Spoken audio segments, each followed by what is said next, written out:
కమల్ హాసన్ వివాదాస్పద వ్యాఖ్యలు కన్నడలో తీవ్ర దుమారం రేపాయి. దీని కారణంగా థగ్ లైఫ్ మూవీకి బిగ్ షాక్ తగలబోతున్నట్టు తెలుస్తోంది. ఇవాల్టిలోగా అతడు క్షమాపణలు చెప్పకపోతే కర్ణాటకలో ఈ చిత్రాన్ని అడ్డుకుంటామని కేఎఫ్సీసీ తెలిపింది. మరి దీనికి సంబంధించిన పూర్తి వివరాలు ఇప్పుడు తెలుసుకుందాం. Kamal Haasan tug life promotion ఈవెంట్లో చేసిన వ్యాఖ్యలు ఇప్పుడు నెట్టింట దుమారం రేపుతున్నాయి. ఈ చిత్రం జూన్ 5న రిలీజ్ కానుండగా తమ రాష్ట్రంలో థగ్ లైఫ్ ను విడుదల కానివ్వం అంటూ Karnataka film chamber of commerce KFCC హెచ్చరించింది.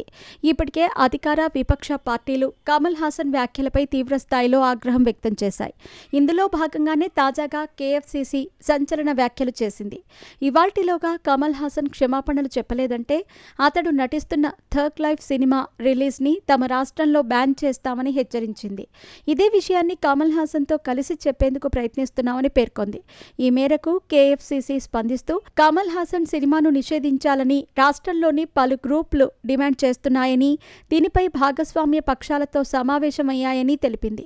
ఇందులో కమల్ తప్పు చేశారని ఒక అభిప్రాయానికి వచ్చి అతడు క్షమాపణలు చెప్పాల్సిందేనని నిర్ణయానికి వచ్చామని పేర్కొంది. ఇదే విషయంపై కమల్ను కలిసి మాట్లాడేందుకు ప్రయత్నిస్తున్నామని వివరించింది. ఇందులో భాగంగా కేఎఫ్సీసీ మాజీ అధ్యక్షుడు గోవిందు మాట్లాడుతూ కమల్ హాసన్ క్షమాపణలు చెప్పాలి, లేదంటే ఆయన నటిస్తున్న సినిమా రిలీజ్ని అడ్డుకుంటామంటూ స్పష్టం చేశారు. ఆయనపై ఎలాంటి సానుభూతి లేదని, క్షమాపణలు చెప్పని తరుణంలో కన్నడ సంఘాలతో కలిసి తామంతా నిరసన చేస్తామని తెలిపారు.